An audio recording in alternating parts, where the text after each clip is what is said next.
show. Let's see what has been happening in the wrestling world. Welcome to the show, where comedy meets wrestling by fans for fans. The Two Counts, always the best guests in Midwest. The Two Counts, wait time guaranteed because we're the best of the best. Meet Phoenix and JR, Top Shelf Tommy, we're about to start. Welcome to the Two Counts. It's time to dig deep into the wrestling world. Welcome to the Two Counts, where comedy meets wrestling by fans for fans. The Two Counts. The Two Count. The Two Count. Where comedy meets wrestling. Please comment, share, like, and start a hype train for God's sakes. And now, here are the hosts of The Two Count. Comedian John Russell, wrestling broadcaster Big Ace, and everybody's favorite heel, Top Shelf Tommy. Yes, it's Tuesday evening and it's time for The Two Count. Hello, everybody. Those of you that are here, those that'll come along a little bit later, you know how it works. Hope you're staying warm and dry wherever you live. Where I live, it's just raining. How about you, Tom? Raining. How about you, Ace? And cold. Yeah, I think it's raining still. I don't know. Okay. Well, I just wanted to do weather because I always wanted to do weather and never really had a good. You never gave a forecast when you were on the radio. Oh, I gave those shitty forecasts, from the Weather Center, but I never got to do my own broadcast of the weather. It's gonna see some of that. Gonna see some of that white stuff in the sky. A little bit of the white stuff coming down out there. It's 32 degrees right now. We're right on the cusp of rain and snow. So let's just be careful out there. Make sure your headlights are on there. Interval. It's called the interval. You keep that interval between you and the car in front of you, and you'll be safe. Hey. Anyway. I tried as hard to sound like our favorite puker as I could. But anyway. I will defer now to you, Ace, to introduce our guest because we've got a fantastic guest tonight. That's right. Also, you guys see the hashtag down there, hashtag 2Count. Share everything on social media. Let everybody know what we got going on tonight. Tell them that they should join the stream right now. And yeah, we got a great guest tonight. He's a big, scary man, and he beats a lot of ass. We've seen him in many matches, many great matches around here. Clint's in the house. What's up, Clint? One of the best photographers in the house as well. But man, the monster of the Midwest, Lars Metzger, is here. Hello, sir. How's it going, fellas? How you guys doing tonight? Doing well. Awesome. Doing real well. Awesome. And it's fantastic to have you here, and you don't look quite as scary as you do when you're getting ready for the ring. Yeah, you guys caught me on a little bit of an off night, I guess you could say. Definitely enjoying myself, having a drink, having a night off tonight. So excellent. As you should. Luke, we have to clarify who is the handsome SOB because I'm assuming me. Just gonna throw that out there. That's my guess. How dare you, Ace? Also, Lars, I suggest that the next time you see JR, go ahead and beat his ass too. I mean, he's saying that you're not scary, and this guy just thinks. No, that's not what I said at all. He thinks it's just easy to just get out of this shit. No, that's beat his ass. Beat his ass. I said look, Shut up, you JR. dipshit. He's in his home, and he looks comfortable. He doesn't look the same way that he does if he's gonna go and beat the shit out of somebody in a ring. You were such a dipshit. Stop talking. Bryce Lars. Jordan has entered the chat. Bryce Jordan has entered the chat. Jordan. Lars, can I pay you to beat the hell out of Bryce Jordan? JR, I'll beat the hell out of anybody, including you, so you better watch out. Okay, well, That's not a no. There we That's go. Not a no. All right. I don't know. It's not a no, though. Well, okay. So, Lars, we're glad to have you. We weren't Thank sure you how for this having is me. gonna go. I have to say, being in the ring as a ring announcer at some of the shows you've been on, and having you come to the ring, it's intense, man. I'm a little nervous when I'm around you. You scare me sometimes, man. I'm afraid because I don't want to get beat up. But I have to ask, what is that like, striking fear into people just by your presence? It's something that gets me to where I am right now, to say the least. But also at the same time, I think that what I do in the ring and what I do to people in the ring and my opponents kind of speaks for itself, because I truthfully am a man of very, not many words. So you guys caught me.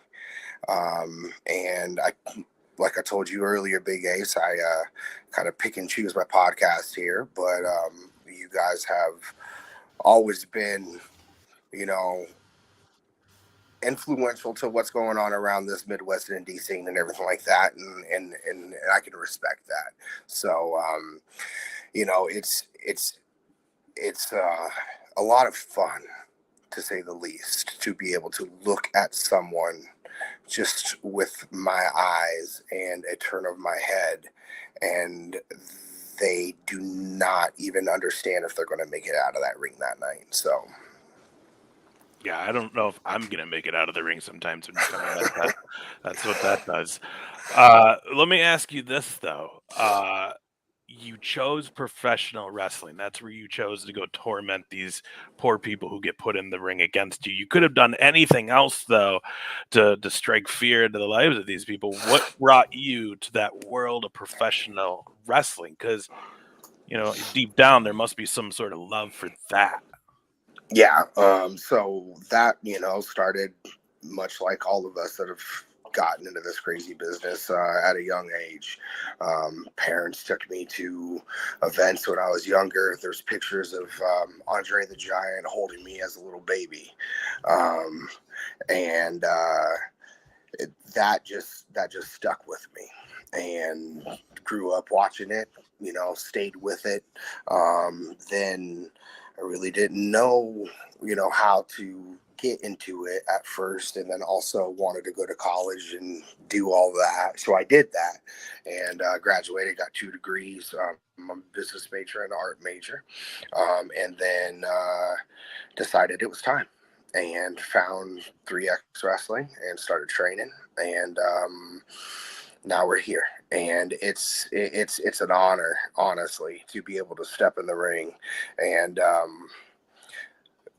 beat the living fucking shit out of people. It really is. And you don't hesitate at all. I mean, that's evident in watching you. You have no qualm. See, and this is one of the things that impresses me about you, Lars. Even if you're in there with a tough SOB, it doesn't faze you in the least. And that's a level that not a lot of people have. It's like you have absolutely zero fear of anybody, which is fantastic. Yeah, there is not many people, I don't think anybody that I've stepped in a ring with, that I didn't think that I was going to win that match or beat the living hell out of them while I did it. And no matter who you are, no matter how big you are, I'm going to put you fucking down. I think I'm waiting for Tom to say something. He hasn't said anything yet. I think he scared him. Tom's afraid he's going to get his ass kicked. Oh, he is. Never. I'm not scared of anybody. I've been through enough shit in my life that, Lars, you are an intimidating human being. I'm not going to say that you're not, but I've seen bigger and I've seen worse. So not to put you down at all there, my friend, but I just want to let all these guys know exactly how it is. I do got to ask though, what did you think was going to happen when you have a bachelor's degree in business and a bachelor's degree in art? Like, were you just trying to be some yuppie idiot here? Or what are we talking about now? Yuppie idiot. No. Honestly, I probably know more about numbers and business than you would ever even think to know. And then not only that, but I could also fucking market myself because I know how to fucking draw. Mm-hmm. So when you put two and two together, kind of makes sense what I'm doing right now, isn't it? Well, it does, but I mean, that's a fair answer, I suppose. You know. Oh, Mouse is saying I fear Mutt. I fear no man. Period. Let's be clear on this. Okay. Well, Who do I Lars, fear? Mike Malice Exactly. just said you fear Mott, so that's true. Malice says it is true. Now, let me ask you this, Lars. What is it about the world of spookiness? I know this about you. You're into that horror culture, films, and you know all of that slasher flick. Let me hear what drew you to that world. I mean, something that my parents at a young age probably shouldn't have let me watch, to say the least. But it was just something that's always captivated me. You know, the whole storytelling of the slow build and the slow burn and the not knowing what's going to happen next and the suspense.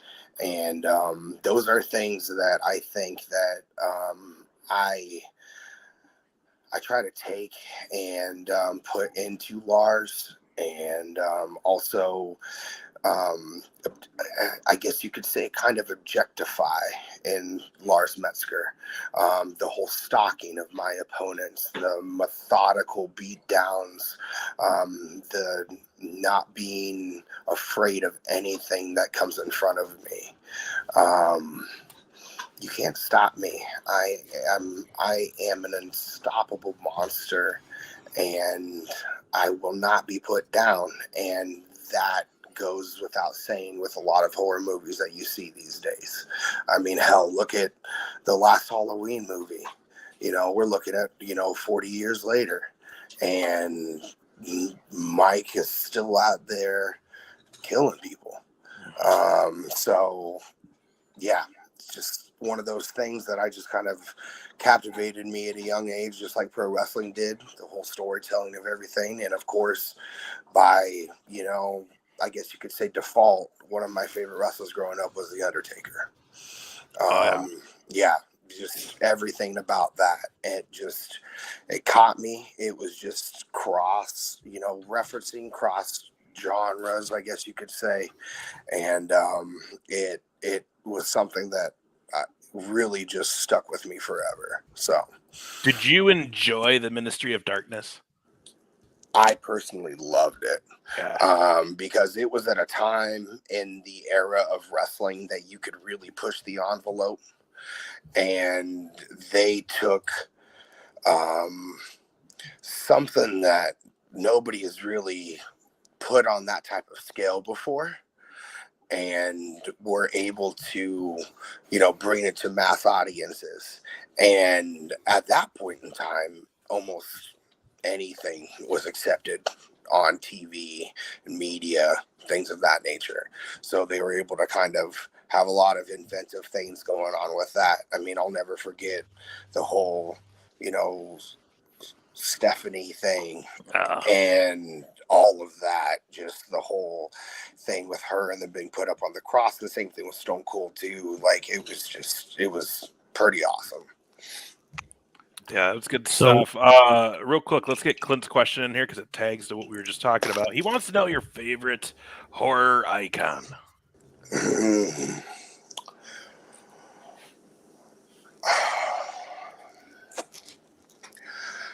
I would probably have to say that would be probably Michael Myers. And that's just simply for the simple fact that he just never stopped. and he was so methodical in what he did. And not until, of course, recent movies did he, kind of, I guess you could say, become a slasher, in a sense, where he just killed anything with two legs. But he was always methodical in what he did and how he did it. And that's kind of what I like to base, certain things off of. So I'm noticing that skull mask up over your shoulder there. Obviously, it's something that you're, because of all of your spookiness. Could you explain to us what that mask is? So up here is just a wall of just things, and there's actually two of those up there. Oh, okay. Yeah, and those are actually shelves, and they have candles in them, not lit right now, but they got candles in them, and then they also have red lights that shine out of them as well. So super cool. Yeah, just something to add to my wall of gothic stuff over here. So I love that, because Tom has a top shelf that's way low, but you have a wall of spooky. And he calls himself top shelf, but yet No. his shelf is low. I mean, it's almost like he's setting himself up for failure. Yeah. I think we all can agree Well, on let's that be one. real honest here. Shut up, Ace, for a second. And also, the reason there's only this shelf is because if it's only one shelf, it's clearly the top shelf. So, Lars, just like these two idiots, don't play into this game where you think you're somehow better or smarter than me, because clearly that won't work. I do have to ask, though, too. So, skull mask or whatever, those look like bone soldier masks. I didn't know this fan of the worst Bullet Club member of all fucking time. Wait, That's exactly what those look like, by the way. What are they like? Bone Soldier. Have you ever heard of him? Bullet Club, New Japan. Is this out of your league? Yeah, I mean, I know what you're talking about, but I mean, that's just a poor reference to something. You're stretching here, top shelf. He's good at that. You need to do better. I'm stretching. He's good at that. Yeah, maybe you. It's in the realm reaching. of wrestling. I mean, yeah, but we were talking about horror movies, so maybe you need to raise that shelf. Well, I was brother. going to try and get an actual easy lob one there, but then these two jackasses decided to try and talk past me and stuff. So no big deal. I didn't want to come back to something that was so I don't know, vain and stupid. Top Goro shelf, is I will agree with again? you. They can be jackasses sometimes. So Damn, Tommy. See, What at kind of least we life can you agree live on in when that. you're not on the show. Unbelievable. So I let don't me know. ask I you don't this. pay attention to what Goro fucking says. You should. Yeah, he's nailing you. He really is. Oh, I'm sure he is. I'm sorry, Jay. You have a real question? No, you just wasting No, I time do, but I mean, throwing up all these fucking phrases. I was going to say, Lars. So has this genre, has this influence been with you since you started wrestling, or is this something that found its way to you? So when I first started, just like anybody that starts in this business, you kind of try to find that character, and you try to find the character that works with you. And you've heard it 1,000,000 times, as cliche as it is. The best character is yourself turned up to 100. Yes. And you've heard it everywhere, and it's so true. And when I first started out, I kind of, I guess you could say, went with a more punk rock type of idea, kind of I guess you could say a little bit of a heavy metal spin-off of the Headbangers, Okay. Also with, I wore just a black utility kilt to start out with. And then I kind of started to find a little bit more about it. And really what kind of happened was the crowd really started to, chant some things here and there. And one of them was Lars is going to kill you. And I kind of took that and ran with it. And when I was in PWP, and myself and Johnny Ruckus was running Midwest Blood, we kind of came out one time with some Jason masks on, and kind of just evolved from there.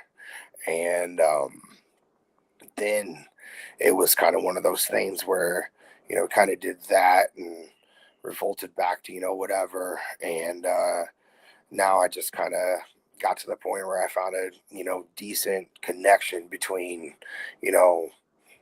Lars and who he is outside of the ring. And just kind of brought the real life into it, and kind of what you see now. Yeah. Let me ask you this though. You come into your entrance to the ring. That plays a big factor, I think, for your matches and just for your persona and everything that makes you Lars Metzger. What is it about the mask? What is it representing anything special? Like, if I put it on, am I gonna die? Like, what's that about, man? What's that about? So the mask is kind of what I kind of signify as kind of almost like a battle paint, almost, where you put that on, before you are about to go to war. And it's one of those things that I got it custom made. It's something that I kind of based off of a color scheme I wanted to go with, a design I wanted to go with, and then also I play a lot of video games as well, and it's kind of based off of Army of Two. I don't know if any of you guys ever played that, but they had masks like that in the same design, and I always thought that was a really cool design, and I just kind of got it made. And it's one of those things where it puts me into a different mind frame. It really does. And I'm always focused, hyper focused. But then when I put the mask on, to me, I know that it's go time. And it's time to fuck some shit up. And it's time to fuck some people up. And it also strikes fear into people. And what I think that works the best as well is the mask strikes fear into people, and then I take the mask off, and then I strike fear into people. So there's a double level to that. Now let me ask you this though, and I don't mean to have a little chink in your armor here, but I have to ask you this because it happened at a show. We were there, we saw it, it happened. Can't deny it. What kind of feelings do you get when you make your way to the ring and you see a little girl ringside in what you say is your war getup? So that was at Madhouse Wrestling. Yeah. And Madhouse Wrestling is a whole entire different type of animal, to say the least. They do things differently. They do things on a different level than everybody else around the area. And it really is kind of a, I guess you could say, a pick and choose who you like type of person, like, type of place. And I'm not gonna lie, when I came out and I saw that, I thankfully I had the mask on, because there was definitely a smile under my face. Because no matter who you are, no matter how much of an asshole you are, Top Shelf, you probably understand. If you saw someone standing there looking like you do, with a shelf halfway up their shoulder like you have, you'd probably enjoy it a lot too, no matter how much of a fucking douchebag you are. So, I mean, He does. His name's Bryce Jordan. Exactly.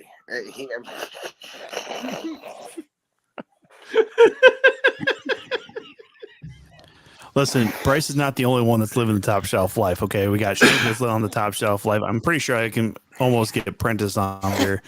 Luke Raven is the top shelf hater, which also means I know that he wants to be on the top shelf. So y'all can just stop it right now with the whole trying to play down how pristine the shelf is. I don't care if it's at my shoulder height or if it's way the hell up here, or hell, in Ace's case, I gotta fucking make it ADA certified, so it's all the way down to fucking my dick right now. So I mean, that's top shelf for Ace over there. So I don't know why this midget's trying to call me out like he can fucking step to me anyways, but Tina's keeping score. You're losing. see, you got me all fucking flustered here and pissed off. No, Bryce. So what I do, top shelf, is what I do. Yeah, Bryce. Well, no, not that... you. Ace is pissing me off. You're actually generally still okay. Ace is just talking out of his ass right now, and if he keeps it up and stuff like that, it won't be a good fucking time for the next time I see him. I'm going to pop this question back up because it's going down the wrong path.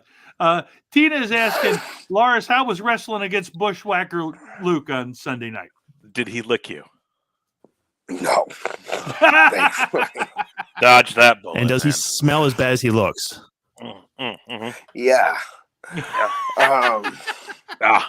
Yeah. No, Bushwhacker Luke was that was a lot of fun. He's a WWE Hall of Famer, man. Yeah. Like he's been there, he's done it, and he's, I was of course hoping, I was gonna get, some more time with him, but we were in a 6-man tag, and I got a battering ram for Bushwhacker Luke, and that was on a personal level, something really cool, and he was just on top of things. He, Midnight did get stink faced, and okay. You guys asked me who, about like stinky things just a little bit ago, and I don't know if you guys didn't see it, we tried to help Midnight, and he came over to us, and he stunk way too much, like on a whole entire level. Like I almost tapped out of the match because that's how bad he stunk, and I couldn't even. The fumes were outrageous, but yeah, at the same time, wrestling him was a lot of fun. That show was a lot of fun. 3XW is back. They're coming back hot and heavy. They got some good stuff going on, and there's a lot of buzz going around 3XW right now with what they have to offer. And I mean, we drew a pretty good house that night, and everybody had a good time, and that's all that matters. So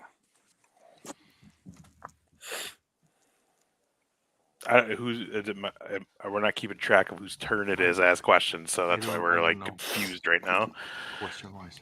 I wasn't confused. I was just figured Ace wanted to conduct the whole interview, so that was just chat. It's not a big deal. Anyway, so no, we usually have a game plan. It goes in a circle for questions, and then no one does it. That's generally what happens.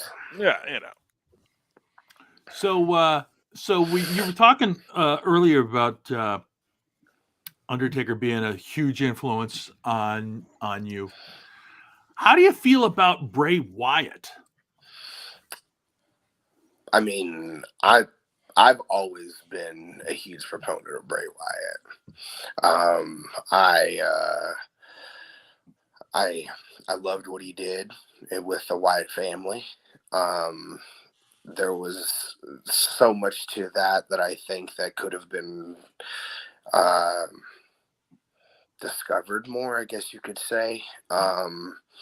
But then, certain things happen, feuds happen, writers are there that, are doing certain things, and, certain people just kind of fall to the wayside. And then Bray came back again, of course, as the Fiend. And I thought that was absolutely brilliant. I really did. You know, the whole split personality thing, you know, having good versus evil, you know, having to struggle between that, because that's really something that we all struggle with on a almost day-to-day basis sometimes. And you kind of saw it play out in real life. And I thought it was great. And then it was, to me, the most shocking release out of that round of releases that ever happened, truthfully. Because, you know, just months prior, he was, you know, WrestleMania. And then, of course, him coming back and what he's done now, I thoroughly enjoy it, because they, from my understanding, don't know how true it is, of course, but they hired a horror writer to actually, you know, kind of do this. And back to what I was saying earlier with the slow burn, that's what it's been. You know, if you want to build someone as a special attraction, don't oversaturate them. Right. So, you know, 100%. and, you know, yeah, and he came back, you know, probably 2 months ago now, and he's not even had a match yet. Right. And people are still, you know, invested. So they're doing something right for sure. Let me ask you this then: when you look back at the, you know, just the world of professional wrestling, and you as a fan, what would you say are some of the biggest moments in wrestling that you look back on? So of course, you know, just the shocking ones, you could say, essentially, you know, first one comes to mind was the Montreal screw job, and how all that played out, you know, and with the curtain call and all that stuff. And another one most recently would be, of course, you know, like a dear to me was Undertaker losing at WrestleMania 30. And I was there, actually. Me too. Yeah. Was that not the weirdest thing ever, to be in a stadium that big and have it go almost just dead silent? You could hear a fucking pin drop. It was insane. It was so eerie. And what is crazy about that, too, that people don't realize unless they were there, is that it didn't play out live the way that it played out on screen. No, we didn't hear no bell or none in the stadium. Exactly. It was kind of up in the air. Like, I remember sitting there, and then all of a sudden it happened, and then up on the Titantron went 21-1, and then it went off the Titantron, and then it was silence for what felt like 5 minutes, but it was probably like 30-45 seconds. Right. And then all of a sudden you hear the bell, Brock's music starts playing, 21-1 goes back up on the Titantron. You realize that what just happened was fucking real. And that, I think, was something that obviously nobody expected whatsoever. Dude, nobody expected it. People were crying. People were shocked. People were pissed. I met him at Access the night before. And So did I. Dude, we were in the same damn line. That is probably insane. Before we even knew each other. Holy shit. That's crazy. There was only like 200 people in that fucking line. Right, yeah, and it's crazy because it's like, met him like, oh yeah, cool, streak's gonna be longer. Come tomorrow night. All right, you'll beat Brock, and then, oh man, that was crazy. I feel like this has to be up here. When the bosses ask, we put it up. So, if given the chance, would you put Luke through a barbed wire door, or would you put him through 2 barbed wire doors? Which Luke are we referring to? Luke Raven from Madhouse. Oh, 5 barbed wire doors. 5. Okay. There it is, Malice. 5 of them. Stack them up, ECW style. Grab a fucking scaffold if we have to. No, that's fair. So even though Ace over here is acting like he absolutely loves you, I was doing commentary for the Absolute show there in Waterloo, where you came out for the assist, if you will, with one Matty Starr, and he was going absolutely ballistic. saying slanderous words. You can go back and watch it. It's out there. But I don't know if it is. Yeah, I mean, I have to admit, you helped Matty Star cheat. And it was more that Matty Star cheated to win, not so much you being out there. But now, hold on, Ace. Before you go ahead and just take over the whole fucking question here for a second, let me ask what I needed to ask of Lars here. Now, are you friends with Matty Star, or is this an arrangement that we should be looking forward to maybe play out down the line in Absolute? So what you guys need to understand is that, I mean, and I'm sure you already know, that Matty Star is one of the best wrestlers around this area.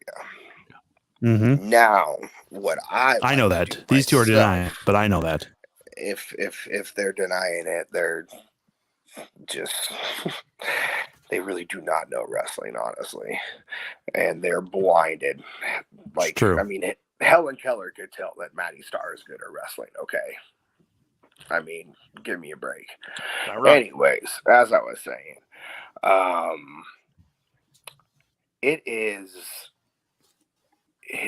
it's an arrangement that everybody needs to pay attention to in the future, because if at this point in time Lars Metzger is either the champion or he's going to line himself with the champion, and Matty Star knows talent, and Matty Star knows someone that will be there for him when he needs that person to be there for them. And this really all stemmed from something that Luke just said: Matty Star versus Lars Metzger. And at that point in time, even though I did get the win that night, that's when Matty kind of understood that he kind of needed me on his side. True. So, very true. I'm just saying, though, if you want to like beat him up and take the belt, punch him in the nose a couple times for me, because he could be kind of a jerk, I would be down with that. Just throwing it out there someday. Big Ace, I ain't gonna do fucking shit for you, brother. I was going to say, Lars, too, that Tom is full of shit, because Matty Star was one of the first guests we had on this program, and we got along with him great. And then when he came back on to promote a show, Tom insulted the fuck out of him, and almost to the point that Matty was going to leave the podcast. And Tom tried to backpedal, didn't do a good job. So revisionist history would say that Tom doesn't know what the fuck he's talking about. I love how Tom just gets this smirk on his face. Clint with a great question, but I don't know if Lars can answer this one for us, Clint. I think two other men in the chat room would have to be the one to do that. But Madhouse undefeated. Could a title shot be in your future right now? Clay Cooper, the Madhouse champion. I mean, let us hear. I'm sure you would love an opportunity at Clay Cooper for that title.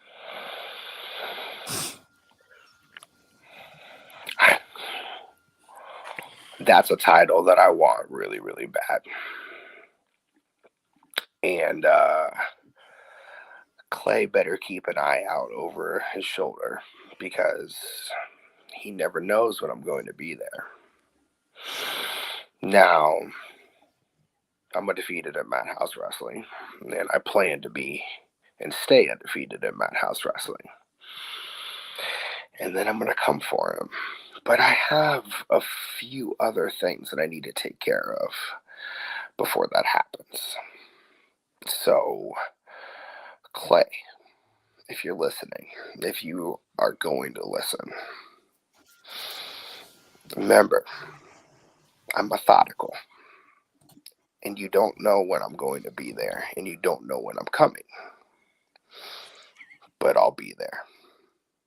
So just keep that in mind. There you go, Clay. Keep that one in mind, and Luke just wants to make sure that it's all Malice that does the booking. Just so you know, saving his own tail right there. Let me ask you this, Lars. You've been doing really great. We've seen you have some stellar matches. Last one I saw you in was at Madhouse with Badger Briggs, which was one banger of a match. Who are some other talent out here that you have yet to get that chance to work with that you're looking to try to get in the ring with? Or who are you looking to kill? Right? Yeah, like, who do you want to hurt? Exactly. Who do we want to hurt this next time? So I really want to go with Duke Cornell.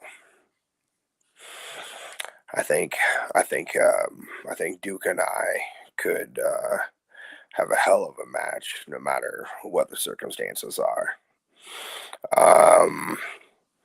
He's also one of the best wrestlers around this time, around these parts, around this area. And I really think that it would be something fun, something that we would just beat the fuck out of each other, because he doesn't fuck around. Never has. Another one would be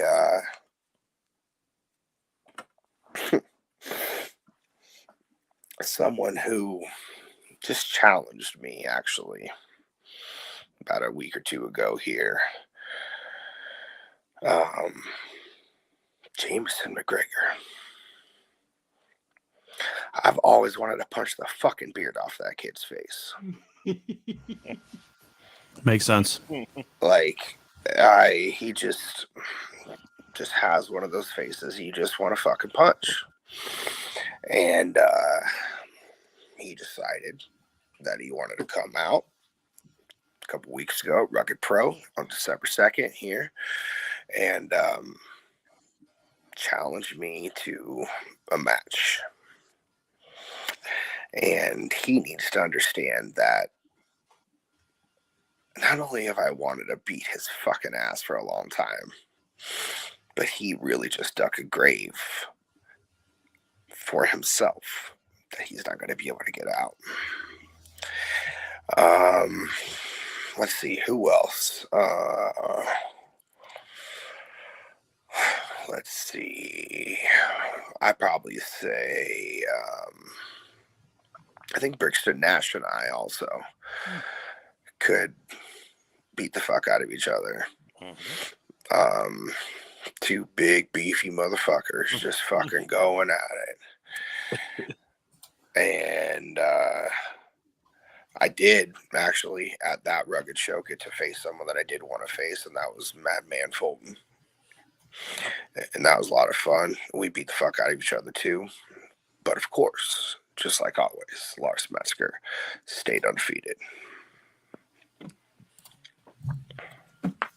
Oops. Ooh, Lars versus Bo God. Huh? Oh, Madhouse. Malice, if you're on here, because Luke said he doesn't fucking do anything in that goddamn company. Then if you're in here, if you're on here, let's make that shit happen. Because Bogat versus Lars Metzger in any type of hardcore match would just be a bloodbath. Well, that was asked by Badger Calhoun, so it might have to be an absolute show if he has any say in it either. I'm just throwing that out there. You know, somewhere in Iowa, this probably needs to happen, right? It needs to happen. Tina says you whipped Josh C, and Josh C's a pretty talented character too. Not anymore. Jaw C was also one of those people that I wanted to test myself against. And just like he said, whipped his ass just like anybody else who gets there with me. It doesn't matter who you are. It doesn't matter how big you are. You're going to turn around and there's going to be a spear waiting for you there on that other end. And when that spear happens, it's 1, 2, 3. Mm-hmm. Oh. So Lars, as a certified ass kicker, Have you ever been injured to the point where you had to miss any time?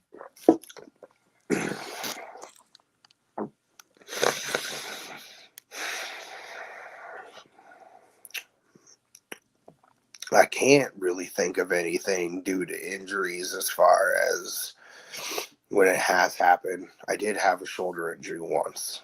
And that took me out of a match that I was supposed to have. You know, it's one of those things where I've worked through a lot of fucking injuries, but I truly felt with that one that I wasn't going to be able to, you know, kick the ass that I wanted to kick and also protect my opponent at the same time, to the point where I didn't actually kill them. And I didn't want to do that night. Murder is never the answer. Murder's never the answer. So sometimes you got to be a little bit smarter than what your body tells you that, you know, you can do. When I did actually start training for wrestling on the first actual day of wrestling training, I tore my ACL. Damn. Oh, shit. Damn. Yep. And that happened, you know, a little. Yeah, I mean, I was already pretty late getting started on wrestling training. I was about 25, 26 years old at the time. And that happened. And then I had to go through rehab and all that shit. And came back and stronger and better than ever. There it is. So, hell yeah. Let's get into the Q&A portion of our show, because we're getting late into the hour here, and then we're going to get into the Tom game. I want to make sure we get all of this in with our guests here, Lars. So let's do that. Q&A. We'll start with Tom, then JR, then me. So, Lars, these are just random questions, man. Just answer it how you want. Some may have to do with wrestling. Some will not be about wrestling, but just random shit. So, Tommy, start it up. All right, Lars, what was your favorite band back in high school?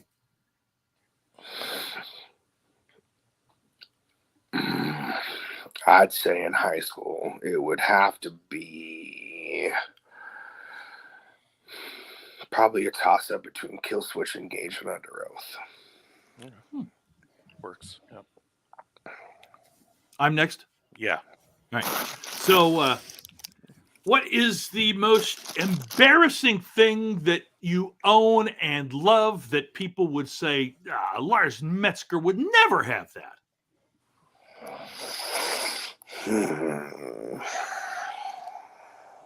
Let's look around here.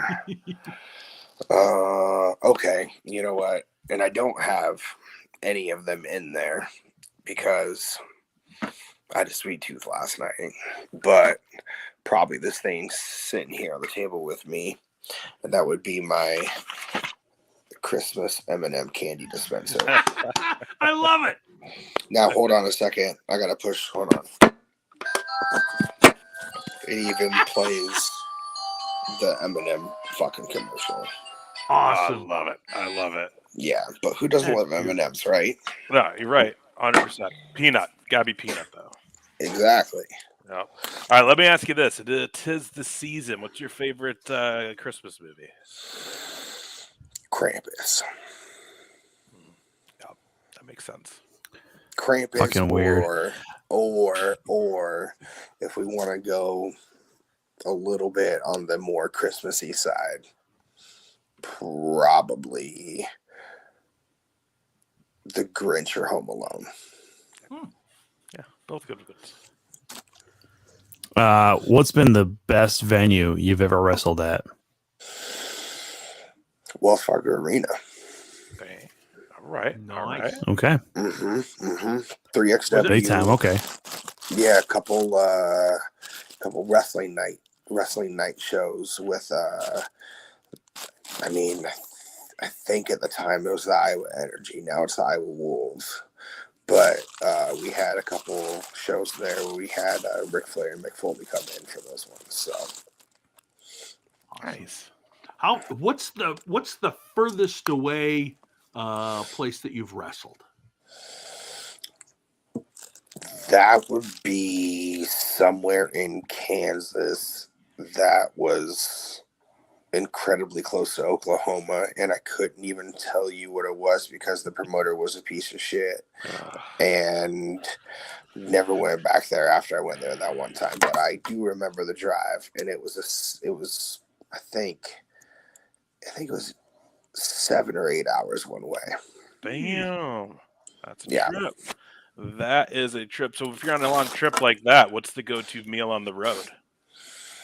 I mean, anything that you can get your hands on from a gas station or anything of that nature. I mean, generally what I try to go for is something that's not going to make me feel too bogged down, something that's still going to give me energy. So, you know, an over fucking priced protein bar or maybe even some beef jerky. And then after the match on the way home, then that's when I pig out. What's that? What meal is that? Like, if you have your pick, where are you going? Man, it really all kind of depends. Kind of depends on where I'm at. Certain places, I got certain stops on the way, you know, so on and so forth. But nowadays, it's kind of hard because hardly anything's open that late anymore by the time that you're driving home. So you just, you know, kind of go to the gas station. You go to generally a Love's or something like that, you know, something that's going to be open somewhat late, and just kind of pick and choose whatever you can get. Very true. Go ahead, Tom.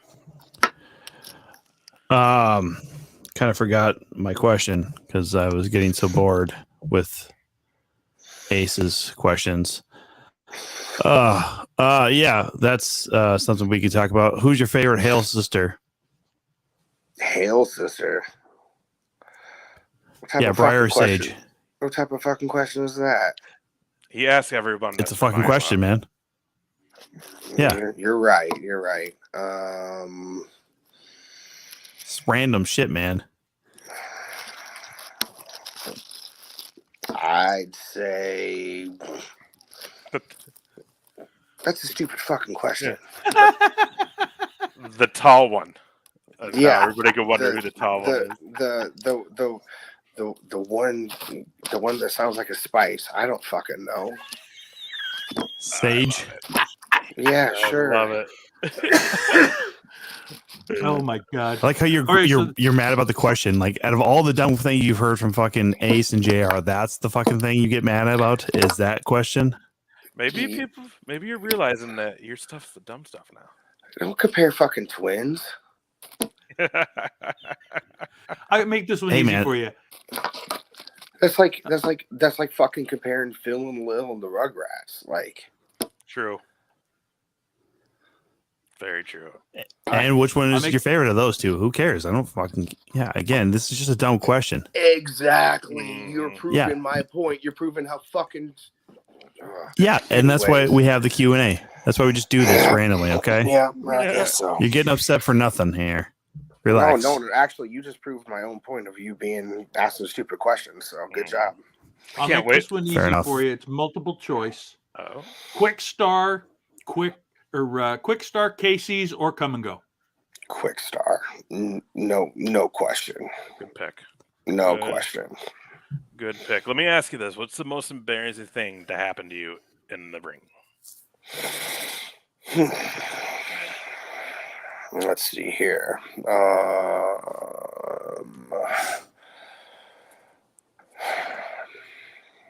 I'd probably say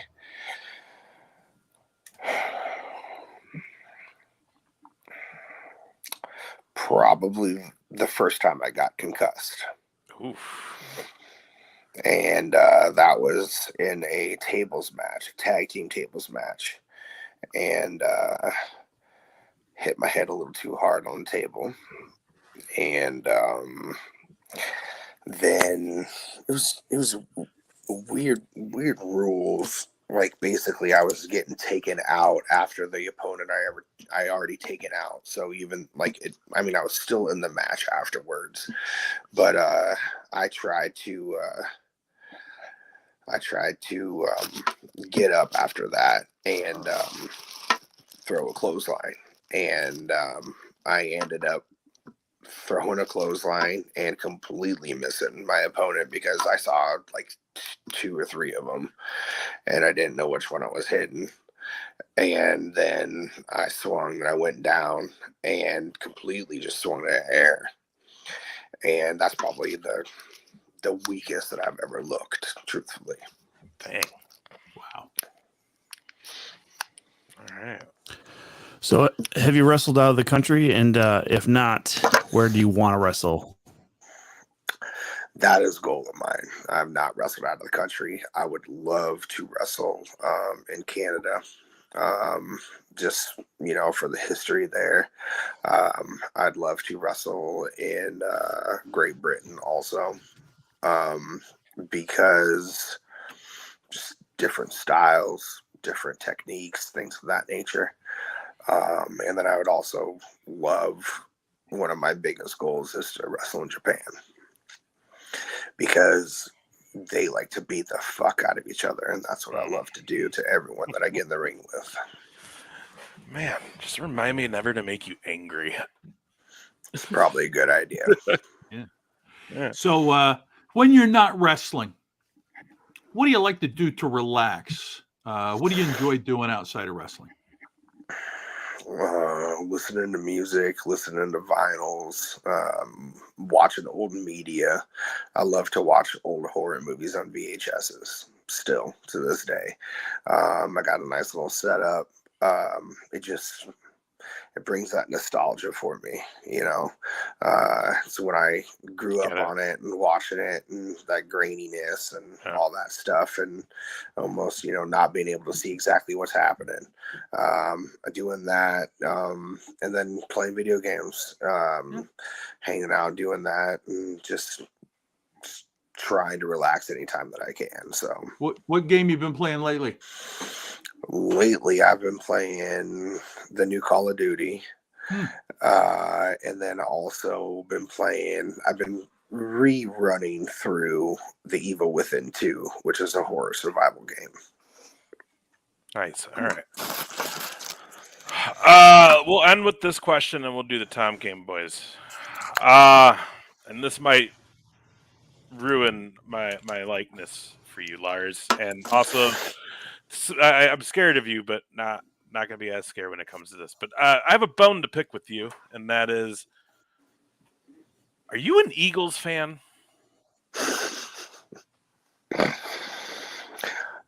Go Birds. And before you go any further, because I already feel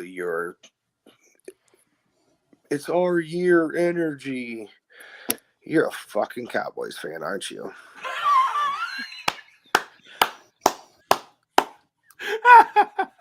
Yeah, he's done that several weeks in a row, by the way. Okay, no, you had it coming when I did it to you, Tom. I'm not saying I didn't have it coming. I'm just saying you've been playing this fucking card for a few weeks now. It's getting old. No, well, I do research on our guests, so I know that this is a thing, and I'd be remiss to bring it up and say, hey, it's going to be interesting to see how this finishes. That's all I'm going to say. How you guys, you guys are great. Big Ace, listen. No lie. Listen. You guys are going to get your asses kicked in a couple weeks, just like I kick people's asses on a weekly basis. Now, what you need to understand, this is if you're interested. Remember when I told you I have a VHS collection? Mm-hmm. I have a sports section, okay?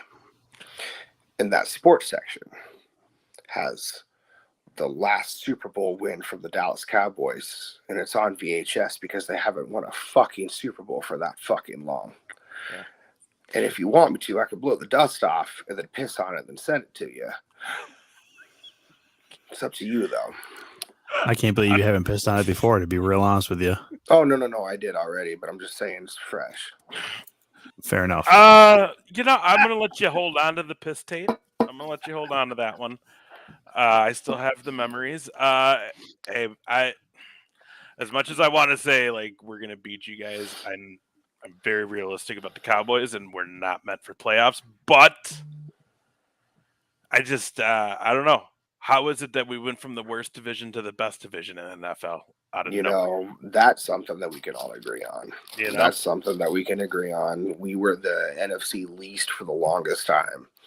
And then all of a sudden we came to now having, the best overall record out of all the conferences in the NFL. And that's pretty crazy. But, it's going to be interesting, when it's going to be actually pretty fucking funny when the Dallas Cowboys lose to the 6-8 Tampa Bay Buccaneers in the wild card round. Oh, no, but Fighting Tom Brady's. Tom Brady. Well, we still have one more dance, the two teams, so I'll be sending you some messages that. Why don't you wager on it? I didn't want to wager on the last game. That was someone else's brilliant idea. I know, but why not? Because I don't need to wager on it. How about Fucking this? chicken shit. How about this? No, it doesn't. If the Eagles win, you get speared. If the Cowboys win, you still fucking get speared. I mean, that seems pretty fair on all ends. So. I love Way to that. bring that I up, love Ace. the way you gamble. I'm a smart gambling man when it Hell comes to yes. gambling. All right, Tom, show.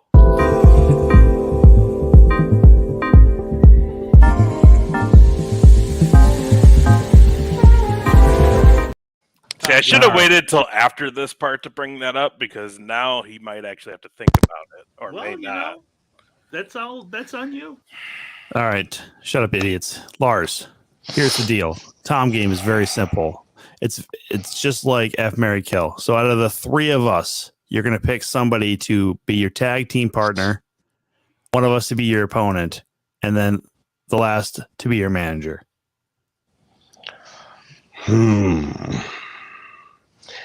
Tag team partner, opponent, and manager, right? Correct. Let's see. So I'd go tag team partner would be JR. And that's simply just because You feel bad for him? You can carry him? Because Lars Metzger doesn't need a fucking tag team partner. Thank you, JR. Yeah, because we know you're useless, JR. That's literally what you're just saying there, right? And also, I mean, look at that fucking hair and look at that. Just look, he's the oldest one here, so obviously he has the most fucking knowledge. True. I mean, use that to my advantage. Manager would be obviously, even though it's not really that high, but would be top shelf because I mean, not only can he talk, I guess, but then at the same time, it wouldn't even be a challenge for me if I faced him in the fucking ring. I mean, he would go and run in a corner and hide. Definitely not the case, but you can go ahead and think that. I mean, I know that, and then Big Ace, because remember when I said that people have faces that you just want to fucking punch? That's it. Yeah. Fair enough. Well, Mark those down, Tom. Oh, I did. Was that your first manager? No. I've been picked manager to be. I've been picked to be a manager more times than you have. Okay. Yeah. Well, I guess I have a punchable face, guys. This is one of the best days of my life. Because you're a fucking ginger. This is true. You have no fucking soul. In fact, actually, you know what? Just to give some quick numbers here, the last time this line, some of our heaviest hitters have picked the same lineup of tag opponent manager. Malice picked the same. Billy Starks and Nerd D have all picked the same. Mm-hmm. So there you go. Smart. The hell indeed, Luke Raven. Clint, thank you. Lars, thank you for taking some time away from hurting people and coming to talk to us. We very much appreciate it. We love everything you're doing out there. We look forward to seeing you more come spring, and then we start hitting the roads again for shows. So where can people find you if they want to see more about you and know where you're going to be for shows? Got, just the Facebook page. You can just find that at Lars Metzger. And then also got a Twitter handle, and that's at Lars Metzger IA. We're going to be, Minnesota, Kansas City. We're going to be Olathe, Kansas here coming up, Marshalltown, going back to Nebraska. Keep an eye out. Do you have a Minnesota date? The first Minnesota date is for Minnesota Independent Wrestling up in Chanhassen, Minnesota. And that's going to be January 7th is when that next one is. So, all right, there you go, guys. All you Minnesota people, maybe we'll make a trip. You never know. Again, Lars Metzger, thank you. Keep on kicking ass, and we will see you down the road, sir. Fantastic Thanks. talking with you. Continued success, man. Thanks, guys. Stop being a Appreciate douche. it. See you later. I mean, coming from the biggest douche in the fucking world, that's probably a compliment. So, you too, sir. See you later, guys. Have a good one, Lars. Have a good one, Lars. Thank you again. We got everybody in the chat room. Thanks for hanging out with us, guys. So what do you think happens, boys, if Vince McMahon all of a sudden returns? I don't think he's gonna. Do you? I think there's truth to what he said about he's going to try. Well, of course he's gonna. But I don't know if it will happen, considering the word is the the locker room situation is said to be like 100 times better. Yeah. No one's stressed out. No one's worried. No one's freaking out. So I don't know, but that first of all, real quick again, Lars Metzger was great, scary, fantastic. big scary guy. You could check him out wherever you can see him. Look him up on like YouTube, Madhouse. I know he's been on some of those shows on IWTV. You'll see why he is the monster of the Midwest. So we thank him for that. But yeah, seeing that article come out talking about how he feels he was given bad advice by people close, and how he feels all these things were going to blow over, even though 2 more popped out today. The one from the referee from like 30 years ago, Yep. They're going to court now. That came out today. But my thing is, so many great things are now starting to happen with WWE. Is it really that he thought things were going to blow over? Or is it him being like, wait, things are getting better. I should be there. He's a delusional and dementia-filled old geezer who now sees that things are good and wants to hop back on the train. He got given perfectly good advice. Get the fuck out of the way, or you're going to run this company into the ground. And I honestly, I don't think that Nick Khan, and if I'm honest, Stephanie will allow it. I hope not. I very, very, very, very much hope not. But you never know. Well, and he's foolish for thinking that he was given bad advice. So this is one thing that JR and I can agree upon. He can't come back. As far as this publicly traded company that with WWE, so there would be stockholders and a whole board that would have to approve him to come back in any form, like a previous role, and with these things over the top of him, and it's just not going to be. It wouldn't be a good situation. Again, like then you start talking about it could be an SEC violation. It could be, I mean, if there's criminal charges involved and so that no one wants that involved with the board or anything like that. So yeah, he's not coming back anytime soon, no matter how much he thinks he can force his way in. The only person in that whole company I think would vote to have him on the board or come back is Kevin Dunn, because that guy should fucking lose his job too. He's just sitting backstage right now, like, I miss my Yeah, friend. make sure you get your teeth. I miss my You get your friend. teeth out there so you look like Kevin Dunn. Here's the Where's thing, my though. friend at? Here's the thing, though. Tom makes an excellent point. If Vince had not taken WWE public, and it could still be carny like it was when he took it over from Vince Sr. and all of the shit that he did, yeah, he could come back, but he can't now. He can't. It's that would be like the president of the University of Minnesota or the University of Iowa or any place else saying, you know what, I resign.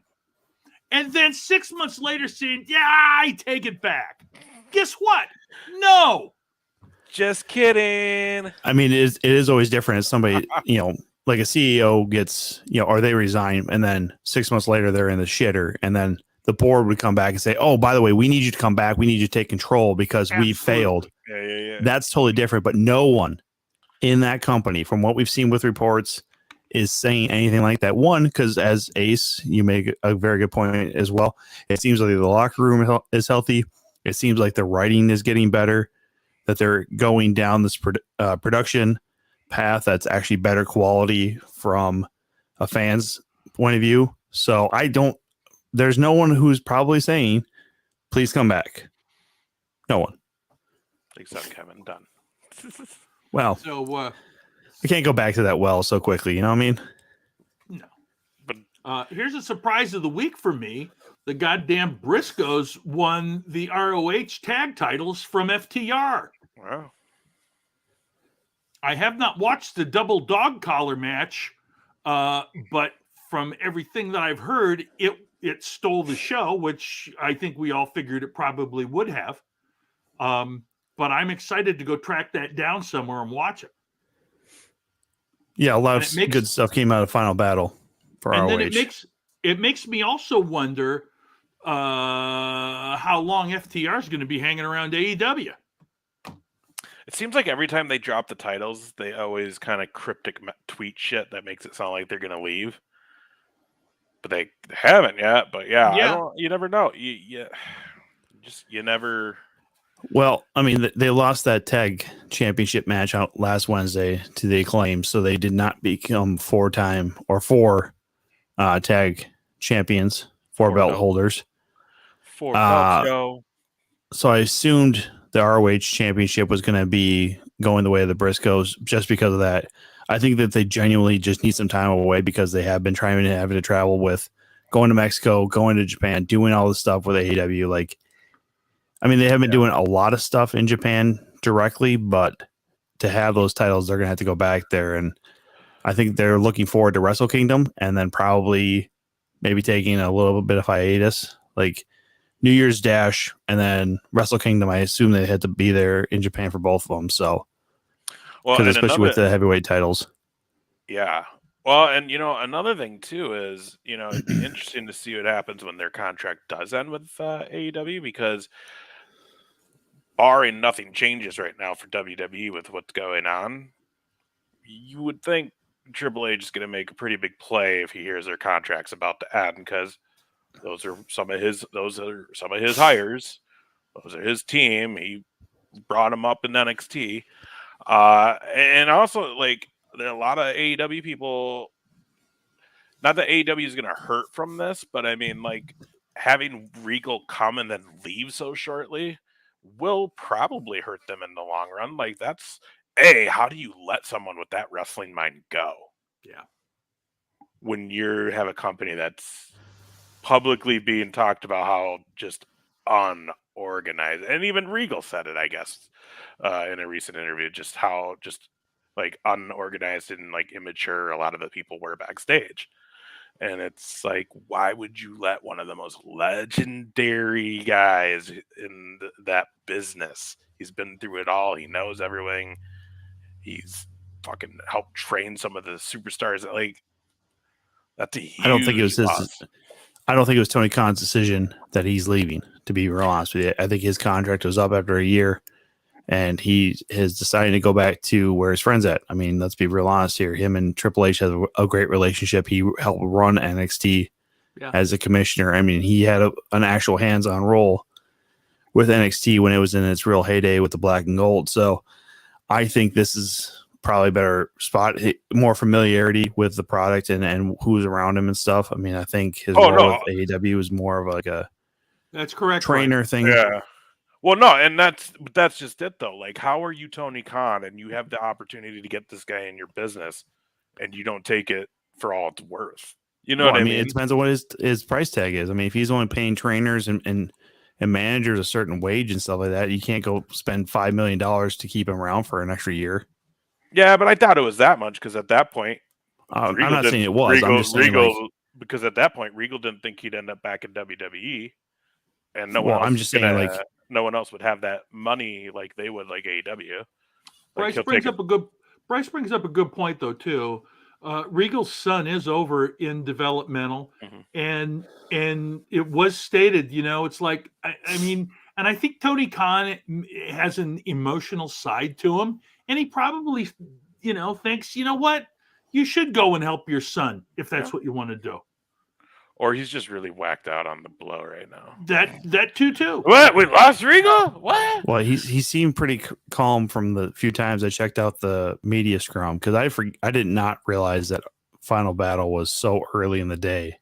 Like, this was an afternoon card, and I don't know if it was something that if like the University of Texas at Arlington fucking double booked their gym or something like that or what. But I mean, this thing. I mean, they were done by like 4 PM.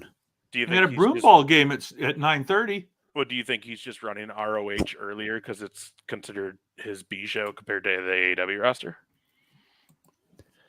No, I think there's probably something going on again. I mean, the University of Texas Arlington is not a huge school. I mean, the only thing that they do there outside of a few wrestling events here and there is the Dallas Wings, the WNBA play there, but that's out of season right now too. So. No, what I'm saying is, you think Tony Khan's running them purposely earlier in the day because it's not AEW, like how WWE and then NXT, like it's his minor league to him. Well, I was thinking about this too. Like, we've been seeing a lot more of the WWE premium live events on Sunday, or aren't on Sundays, but they're on Saturdays now, and I think that's generally because of their Peacock deal, because NBC has Sunday Night Football.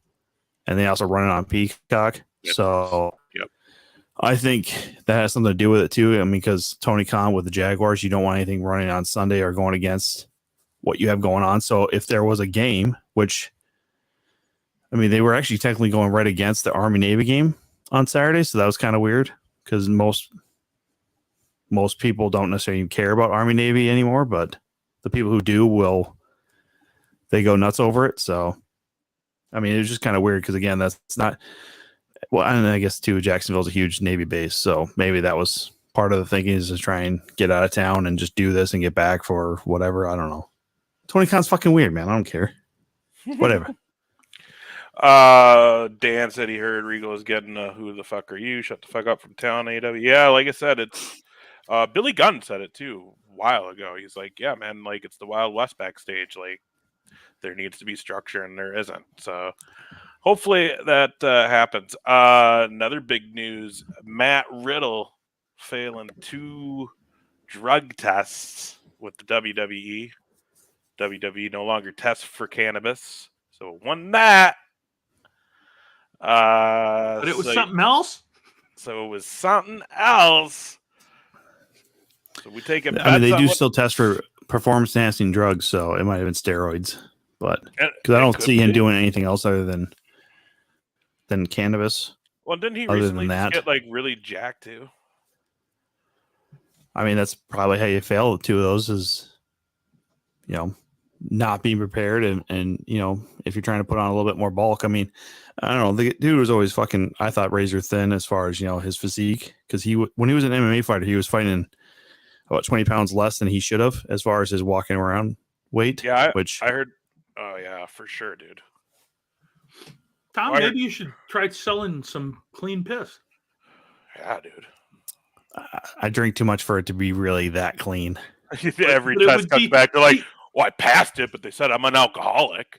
You'd be believable. Yours would be believable clean piss. So you get that one back, and they're like, hey, man, they said there's blood in this. What? Hey, man, listen. If you don't have a little bit of blood in your piss, are you really a man? You know what that means? Last night was the shit. Listen, if somebody pays you $50 to kick you in the balls, you just fucking let them kick you in the balls and get the $50. You don't fucking ask questions. You take the cash. Money is money. You pissed at 3.0. Yeah, I heard the same, Danny. I heard Riddle's going to be doing a stint in rehabbing.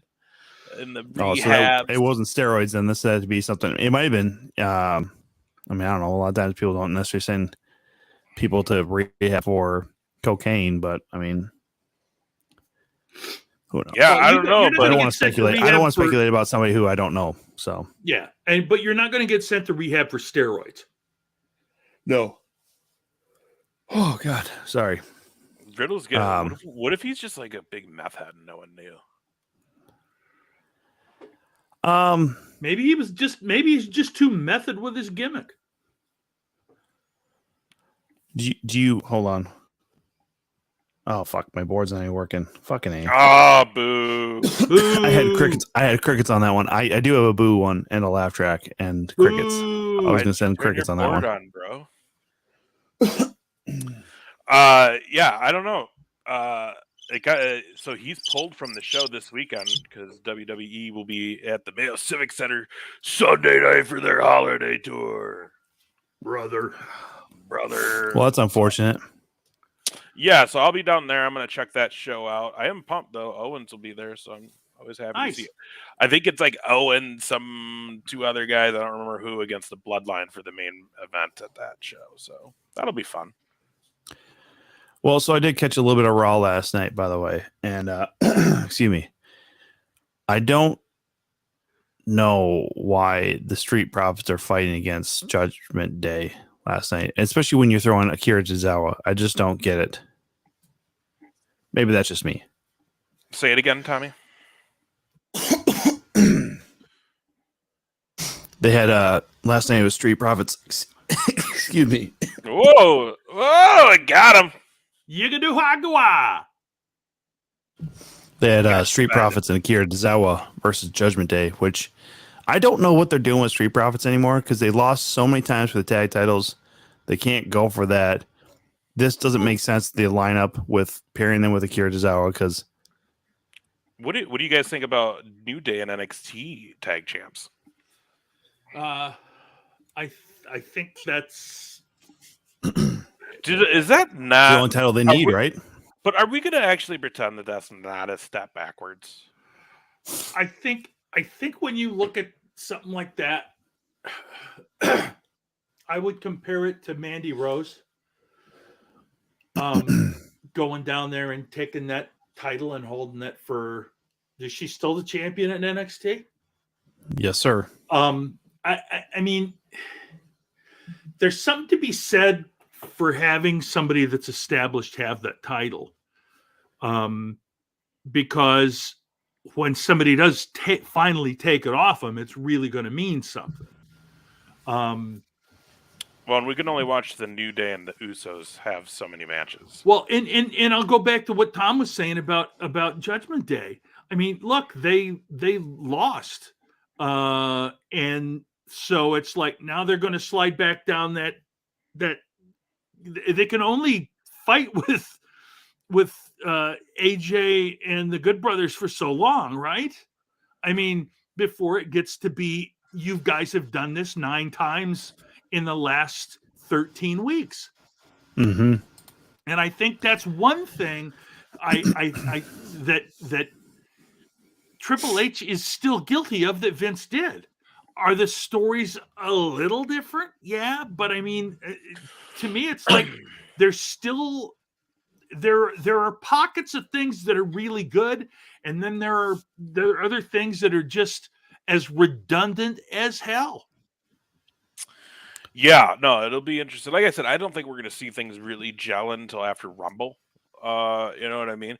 But I think the thing with the tag stuff, like you were saying with the Street Profits, Tommy, I feel like it's hard for the tag division just right now in WWE period to exist because y'all have. I mean, you're putting so much into the bloodline that it's like I mean, it doesn't even feel like the tag teams are in any feuds right now with those titles. They're just wrapped up in the Roman Sammy stuff, which again could end up becoming that we see the turn and Owens ends up being with Sammy, and it was a big thing the whole time, and they take those tag titles off.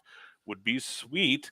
But that's also banking on probably a couple other things when you come to Mania.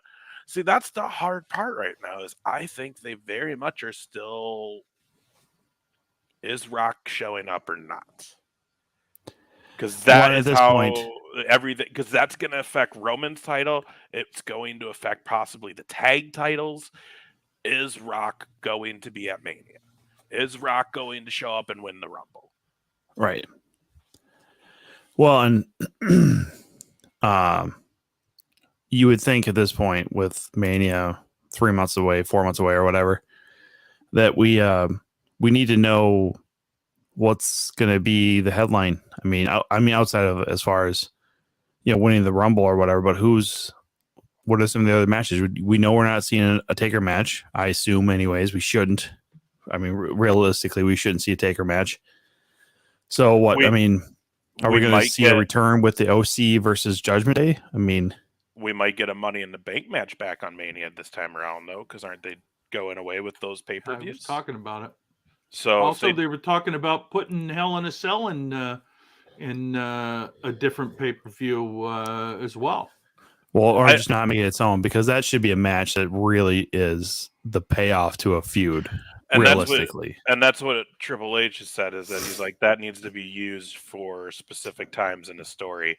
So I don't know if what they're going to do with that one, but I would be all in on Money in the Bank going back to the Mania card. I think that added to Mania night, it was always one of the most exciting things about Mania was that like 10, 12 man ladder match. We were always going to see some sick spots from Shelton or Kofi or whoever else was in it. And the ladder Money in the Bank is just a good match, but I liked it being a part of Mania.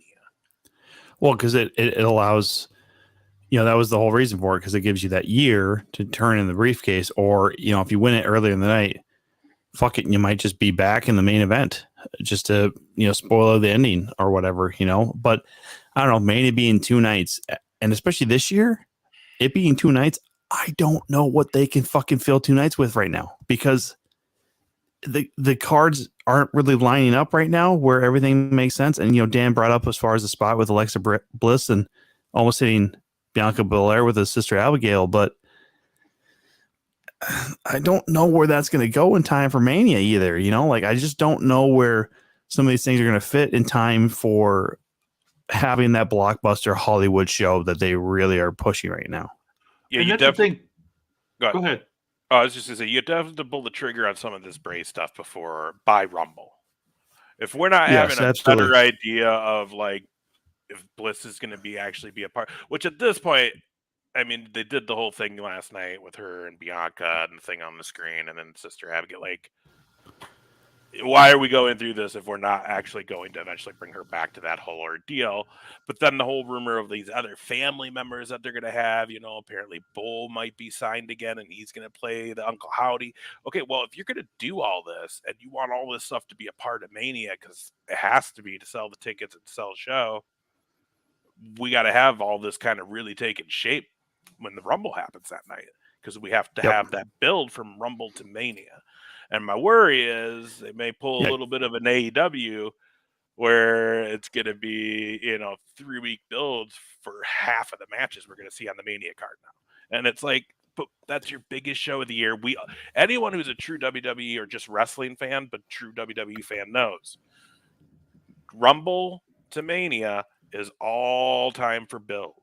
It's always been that way. That's why it's WrestleMania season, because everything that kicks off from that Rumble will culminate come WrestleMania weekend.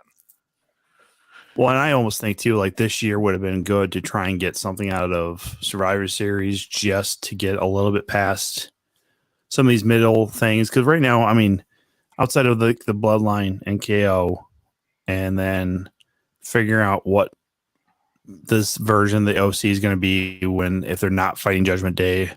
The only other one I really care about is figure out again Bianca past not fighting Bayley, I guess, and then Johnny Gargano and Dexter Lumis against The Miz and seeing where that might go. I mean, realistically, I've been kind of enjoying that because one, Dexter Lumis being a face, I think is a fun thing because he's like that quiet, he should be a bully, but he actually kind of just, he's aloof, doesn't give a shit.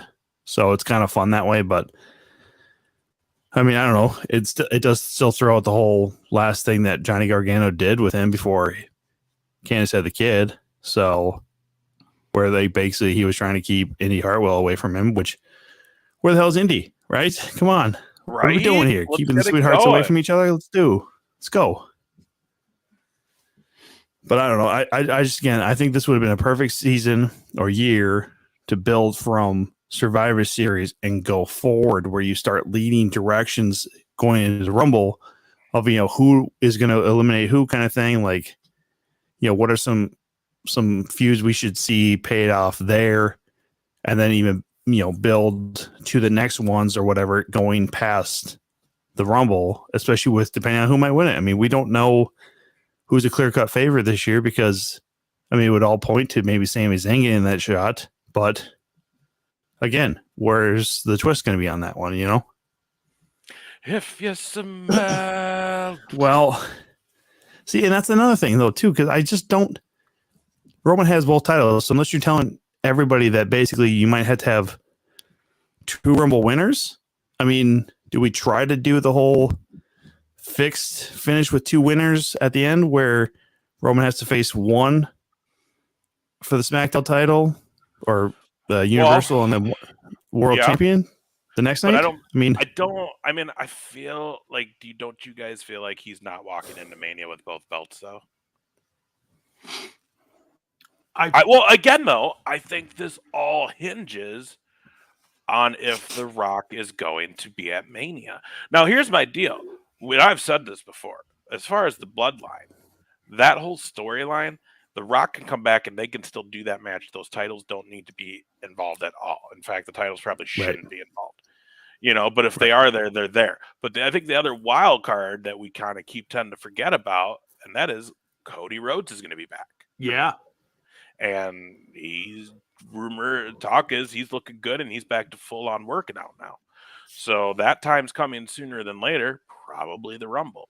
And if you can't get The Rock secured, so you're not going to have to you won't be able to play out the bloodline storyline because there's only one way the bloodline storyline can end, and that is The Rock has to come and say, nope, me before you, especially with all the just acknowledgement that it's gotten in other media, in the Young Rock, in interviews, all this other shit. Like it's left the WWE TV screen. Yeah. So it has to happen eventually. The Rock will have another match. I don't see him not. I do see him being a guy that will announce when he's done, for sure. And I think he is the type of guy that would like to have a match with his family too. Like that'd be a cool way for him to end it all. And it was funny. I was watching the stuff with him and Hogan passing the torch, right? And then Rock doing that for Cena at WrestleMania 29. Well, if you really think about it, has Cena passed the torch on to anybody yet? And they're talking about him having another match too. And so you got to think about, would it make sense to have Cena come back, challenge Reigns for those titles, and do the official passing of the torch? Because he's going to have to pass it on to somebody, keeping up with the tradition. Andre did it to Hogan. Hogan did it to Rock. Rock did it to Cena. Well, I mean, if Cena was going to do it, though, it would have been, I think, 5 or 6 years ago. And you can kind of say he did maybe a little bit to AJ Styles, but that's, AJ's too old to really get that. Yeah, I guess Cena did lose the Roman at the Rumble. But when you think about when Hogan faced The Rock, it was 18, right? Yep. Hogan was well past where he should have passed it on. Yeah. I mean, Hogan was past when he fought. And Rock was already an icon. I mean, that was the icon versus icon match. Hogan was well past when he was in the NWO. Right. I don't know. It is like you said. There's just so many variables. Plus, Reigns is hurt right now. Isn't McIntyre hurt right now too? McIntyre is for sure. You got Riddle going away for a few weeks for rehab. We got Orton, who we don't know if he's ever coming back or not. Well, that's why you saw Solo versus Elias. I think they need to do something with Elias coming into the Rumble or bringing up some of those mid cards, if you will, to make sure like they're not kind of light or having to rely on, oh, look at all these legends that are coming in, because there's not a whole lot of legends that I would want to see right now in the Rumble. And I mean, maybe that's just me, but well, I think this is the time where they could pull some people from like the Ruthless Aggression era, or maybe, and get away with it that we haven't seen for a while. Hardcore, bring up some hardcore Holly stuff, man. Let's do it. I want to see a good old Alabama Slam. Yeah, right. Bring in Jamie Noble. You know what I mean? But bring in. I heard Lashley got in a fight backstage and might be done for a while. Like, you heard that's legit, or is this just going along with him getting fired last night? Well, last night was in Milwaukee, so. Dan, were you there last night? Dan's a guy you got in a fight with. Dan, did you beat the shit out of Bobby Lashley? Bob Lashley to you. Bob Lashley to me. Speaking of, Dan, are you able to stand up out of a wheelchair? Speaking of, I saw a report that Miro has been 100% healthy, and they just don't have nothing for him to do. That's so hard to swallow. So I've been wondering about Miro, anyways, because they added him to the intro segment. Yeah. As far as like a clip of him.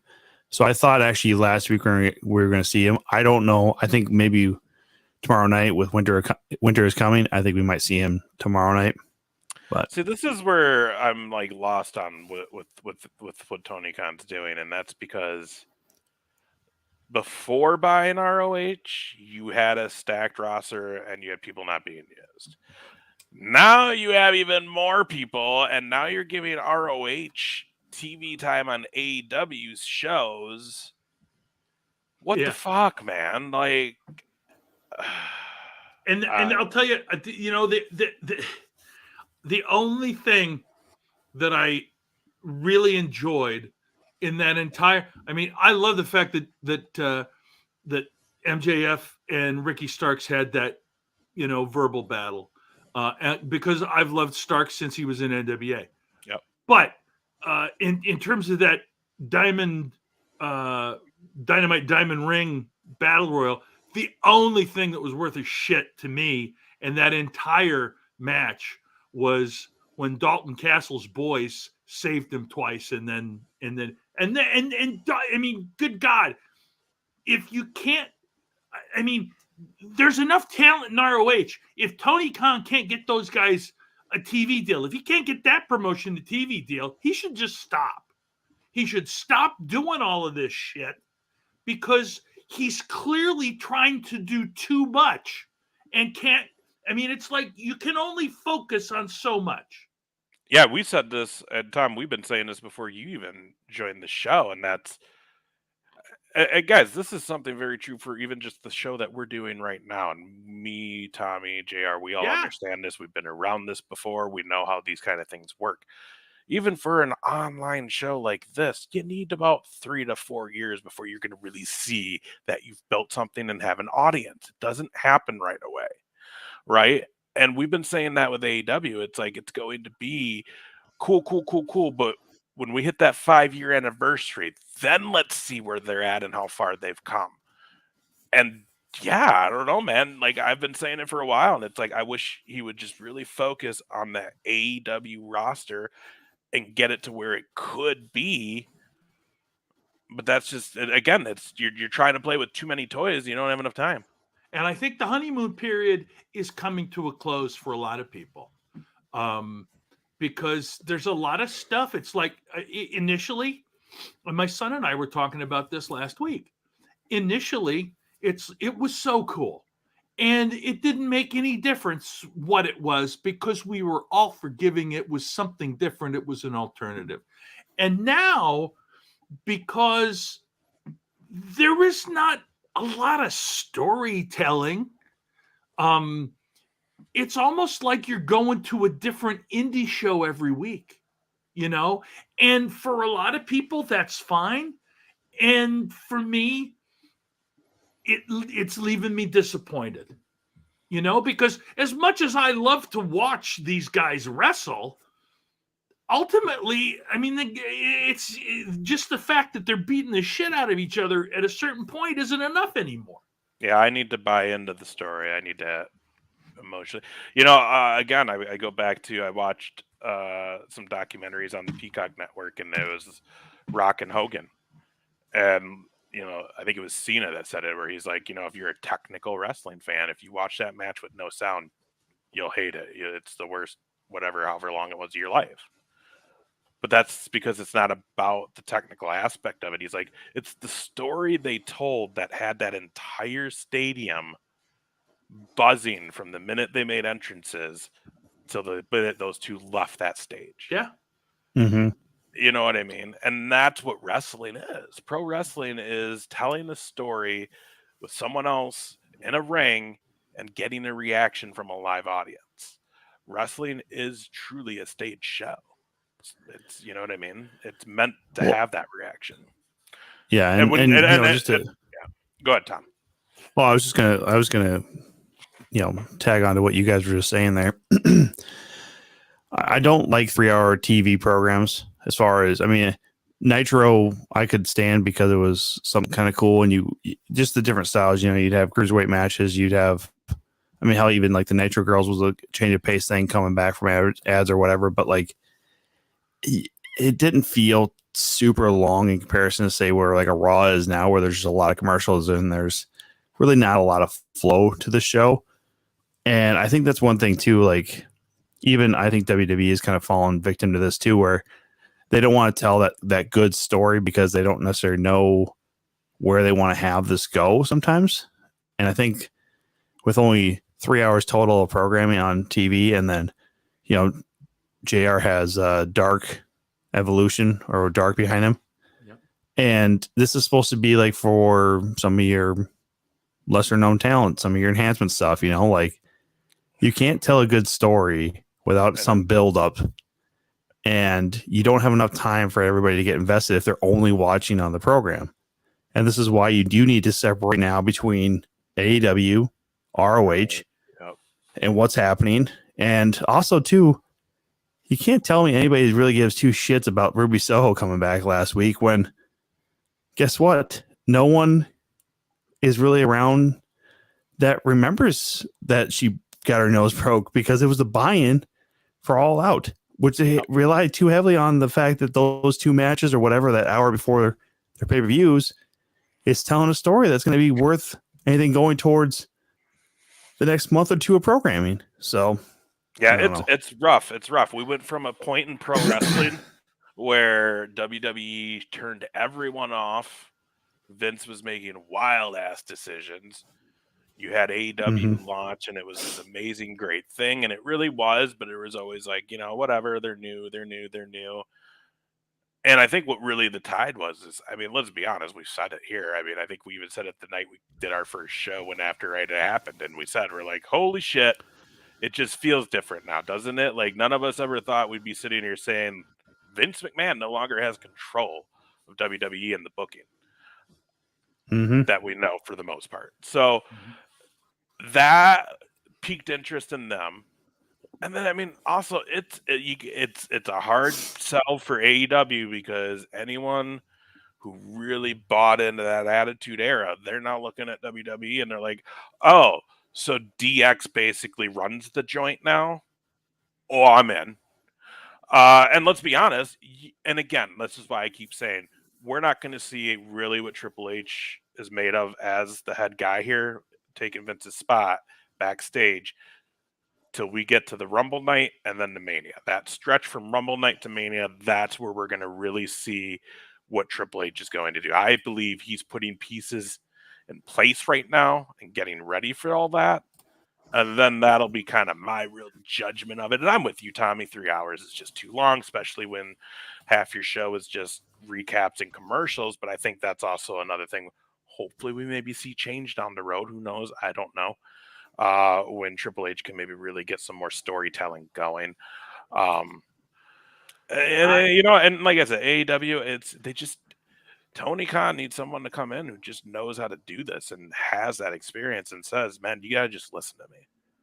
See, I get the impression that Tony Khan is the kind of guy who he's now in charge, but he doesn't want to piss any of his pals off. He wants to be friends with everybody. He doesn't want to piss anybody off. And that's not a way to run anything. Well, and I think it says a lot to me. I think the Cody Rhodes leaving AEW said a lot. That spoke a lot of volume because out of Omega, the Young Bucks, Hangman, and Cody, like those original guys that got this all going with Khan, Cody's the one that had the WWE knowledge.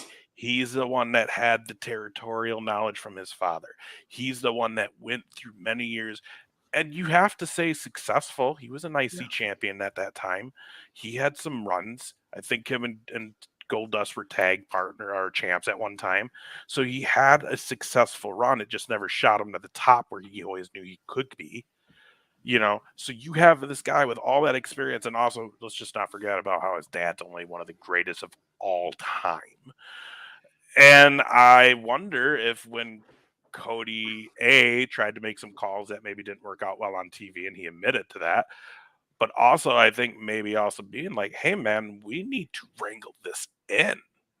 Shit's getting crazy out here, and I think I would believe that was a part of the conversations behind closed doors when the contract talks came up, and he's like, but I also said when he came back, and I don't know if you two agreed with me, but I was like, I feel like this was all in that plan for Cody. I feel like when he left originally, he knew the goal was to come back because he knew his worth. You know, we all knew he could be a champion someday. Well, he was basically taking the same path that Drew McIntyre took. Exactly. 100%. So again, you know, as AEW, you lose Cody, who's one of your EVPs and brings that experience.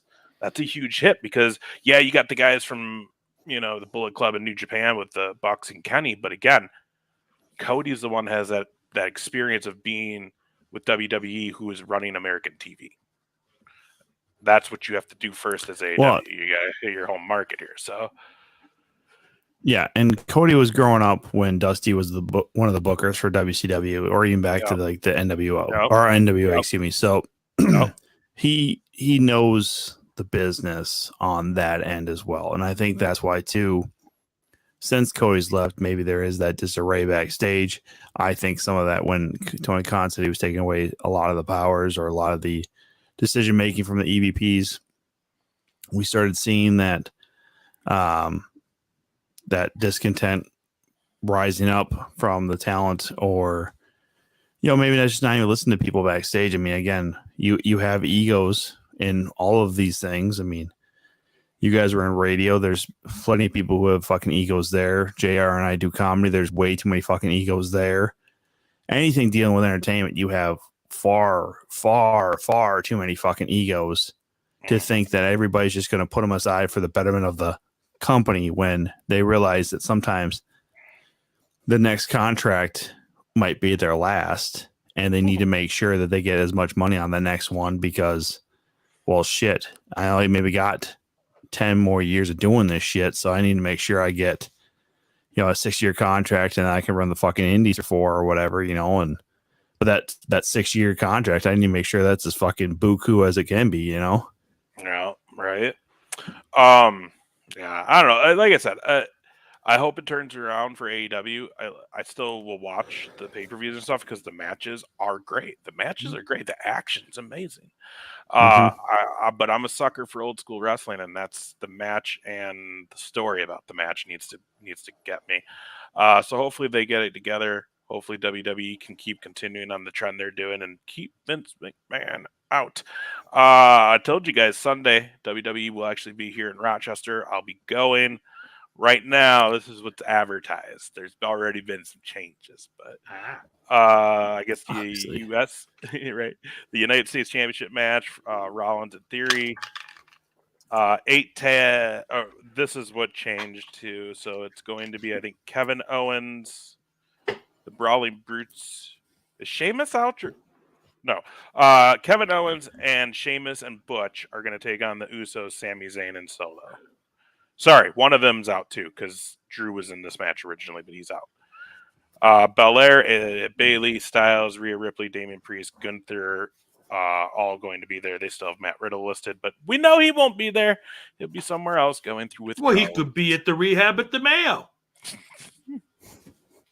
They let him out real quick for his match. Hey, Bono went and got a colonoscopy at the Mayo, and all of you two came. They didn't do a concert anywhere, but I mean, he was still there getting his colon looked at. But he is. Are you sure that wasn't when like you2 did like TCF Bank Stadium? Went down there, did his colonoscopy or whatever, and then I don't think it was because I think it was when I lived down there and was still at the radio station, and it was a big deal. Oh, that was maybe it was the Edge. The Edge is getting a call. I don't know. One of them fuckers was getting the colonoscopy. Well, it used to be. It used to be before he was he had something done to his face. It used to be Kenny Rogers used to come and have his annual physical and then do a Christmas concert at the fucking Mayo Civic Center. Cosby used to do that too. I thought he did too, but I was not going to bring him up. Yeah, we don't talk about that rapist. He doesn't do it anymore. I mean, are you sure? Who knows? Yeah, I mean, if Riddle is going to somehow sneak away, if he was doing rehab or whatever, the rehab center would probably have to be like Hazelden, Betty Ford, because I don't know. Does Mayo have a rehab center? Or? No, I just said that. I mean, don't fact check all my fucking shit. Top shelf. I just hate your jokes tonight, so that's why I'm fucking doing this. You hate them because does that suck? Well, I'll tell you what, boys. No, you didn't think of them. Hold on, before you start, I gotta just say this. Oh, shit. People don't know this, but happened? JR did a lot of fucking pun jokes before we got on air, and they were fucking terrible. So no, I didn't. What every pun bit of this did fucking. I do? What pun did I do? Doesn't matter. I didn't do any puns. I don't know. I forgot it because it was fucking terrible. If I remembered a good pun joke, first of all, there's no good pun jokes, and then second of all, I fucking wouldn't tell it anyways. What did Goro say here? I don't think any rehab center would accept Tom anymore after seeing him eat all the pills like Pez candy. Yeah, that's what I do. I'm a pill popper, Goro. Jesus Christ. You are now, the first step is admitting it, Tom. Well, there's not a pill in this house other than fucking ibuprofen and, well, I mean some allergy medication and some migraine pills. So there's quite a bit, I guess, but like nothing that's going to harm me. I ain't fucking addicted to Ritalin or opioids or something like that. Goro just needs to get his ass into a fucking joke writing seminar or something like that and see how much of a failure he is. Stupid twat.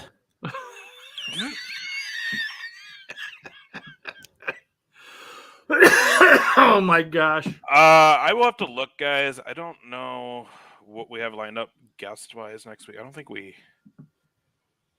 I didn't think we had somebody before Christmas. I was trying to line someone up, but they never confirmed it back. So well, I'll tell you what, Nella, if you're still in the chat room and you are free next Tuesday night, why don't you hop on here with us and me and you can tell these boys about the house show. Oh, yeah. Sunday night, give you guys a full report from WWE's holiday tour. They're gonna bang up some Christmas trees and shit. Yeah, so I'm excited though. It'll be fun. We spent way too much money for these tickets because my nephew didn't know how to read the ticket correctly and bought the wrong tickets. But he's always getting Noosie, baby. You know, probably went through Ticketmaster. He did. He still bought the wrong one, so he bought the premium one, so we're paying like about $150 more for a seat than we should be. Because they're premium, which gives you nothing else with it. Isn't that supposed to be like ringside? Well, that you would think, right? But no. The row behind us is $60, but we're paying $200. Hold on, Dan. Do you really want to side with Goro on this one? I mean, Jesus Christ. Do you think I'm bottom shelf? I mean, I think actually what happened was most of these folks saw Lars Metzger's tear you to shreds, and they're like, okay, so it's not that hard. Listen, I didn't want to say this because when Lars was on here, I didn't want to say it, but I genuinely feel bad for the guy. He's very slow in his speech. I generally that one time he was talking about his concussion, that was probably something that was actually worse and has been affecting him long term. So if you guys can, go ahead, keep going with this bottom shelf stupidity of your broken shelf, Somebody whatever. should screenshot this last minute or so and just forward it to Lars. Oh, again, by the way, everybody who thinks I'm fucking afraid of this dude, he's, I think, the same fucking size as me. And again, I fear no one. Not because I don't think that I'm going to be away from any pain or suffering in any of these matches or any kind of physical altercation, but I've been around. I've seen some shit. Okay. Anyways, so you guys back can all to- just go ahead and keep talking. But Anyways, on to things I'm not that worried about a Lars Metzger. Anybody named Lars, by the way, is probably cooler than you. Anyway, on the wrong side of society. On to Find more success. important things, and that would be real quick before we leave tonight. Oh, Happy birthday to Daddy Decent. That's right. Happy birthday. Oh, Daddy yeah. Decent. We hope you enjoy it, buddy. Do you guys have anything He's going not on? even here. Yeah. Oh, see, Tim Nella, by the way, top shelf. He's living that life. He gets it. Yeah, see? Nella is actually More are legit top coming shelf. around. Manila's more top shelf than you'll ever be. 100%. Nella, I You don't know don't get that. Timmy, I don't know if you heard it, but I made you an invite for next week, Tuesday, if you want to come on the show, talk about the house show with us. You guys have anything this weekend? Nope. I'm at Goonies in Rochester Saturday. Are you or really? Friday and Saturday. Good for Who's you. Who's Yeah, as headlining? the host. Ron Feingold. Senthil is okay. the Ron Feingold. Senthil Raja He's host. Shakiran is the feature act. What is? Yeah, super excited about that one. So Senthil Raja Shakiran. Oh, have fun saying that name, Tom. He'll sent just to say Raja Senthil. Shekaran. Shaker? No, I know how to say his last name. Raja Shekaran. Sakaran. Senthil Yeah. Raja Shekaran. See, I know the that's- dude Say for it. like damn near the whole fucking 10 years. I've been Do you doing say it comedy. exactly like that? No. Give it up for He says it Senthil like he's working Raja at Shekaran, the everybody. 7-Eleven or the Quickie Stop. Hello. I'll bring the boys Jesus Saturday night. Tom, Christ, so- JR. Tom's not coming. Wait, Saturday night? What's going on Saturday night? I'm confused. I'm going to be a Goonies. Tim, come on yeah, up to the yeah, show, Goonies. man. Let me know. Hit me up if you want some comp tickets or whatever. Let me know. I don't necessarily have clout, but I can possibly pull that. They is it just one show? Yeah, we'll allow that, Goro. Go Yep. ahead. There's a Rochester, Virginia. Yeah. Okay, Timmy will be on next week with us. Nice. Yeah, everybody, if you're in the Rochester area like I am, go see Tom this weekend at Goonies Comedy Club. It's a weekend, so I can actually come out and see you. So I will come out and see you. Yeah, I'm excited. Now I have something to do. I'll come see you after I do all my Christmas shopping and hate life. Excellent. Yeah, that's why I've avoided retail for the better part of my existence this last month. I had to go out on one Saturday and forced to for having to buy some things for the new location at work. And let me tell you something. If I could just have a couple of kills a year, save them all for the end of the year, right around Christmas time, and for all the absolute stupid bastards out there who either one, don't know how to drive, don't know how to park, don't know how to fucking walk an aisle, don't know how to fucking control their GD kids in the fucking stores, or all that other stuff. Merry Christmas, motherfuckers. I hate all of you, and at least 2 of you got to survive because I don't have fucking kills to give. Yeah, if the purge could actually happen for one night and one night only, what would be your choice of weapon? I wouldn't want to have the purge. What I would like to have a device wherein if somebody pulls a dumbass move on the car, You can point it at their car, pull the trigger, and their car dies for a minute. And then can start back up and they can go on about their way. That would be super satisfying to me. And then there's also a button that JR hits and it shoots banana peels out the back of his car. Yeah, and oil. Honestly, JR, that's not a bad idea because then you're long past them. They're way fucking behind you. Yeah, do your thing.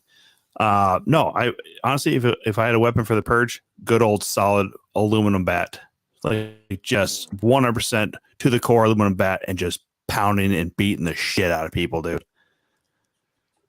Like I'm waiting for fucking knees to explode, fucking shoulders to cave in, heads to fucking.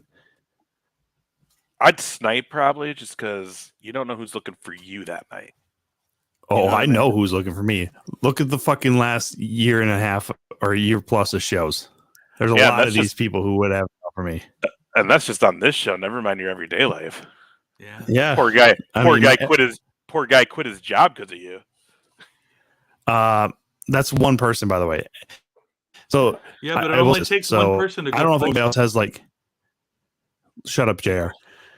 You're that person. Anyhow, so in our company, we literally have these things called, it's like a employee celebration, right? So if you do something, or if you go out of your way to, make somebody else's job easier or whatever, or if you're an exceptional person at your job, people want to recognize you, right? I received 15 of these motherfucking things this last year, and then my coworker quit sometime during the year, and then that's what you fucking focus on. I'm a goddamn gem to work with. It's not my fault that the one person in my department is such a curmudgeon, which is hard for me to fucking say to somebody else because of, well, you all fucking watch the show, and these two a-holes have to fucking deal with me on a weekly basis and stuff. But yeah, here we are. Yeah, man. Yeah, I hear you. All right. Well, Tommy at Goonies this weekend. JR, you said you didn't have anything, right? I'm not doing nothing. I will be at Goonies. I don't know. Probably come Saturday night, Tommy, because I'm gonna go shopping after work Friday. Fair enough. Well, yeah, and if Timmy said he's bringing the boys Saturday, I'll come out Saturday. So I'll see you Saturday. Everybody else, we'll see you next week on the 2 count, right? Oh, look at that. Thanks for tuning in, y'all. Take care. Have a good week. Bye-bye.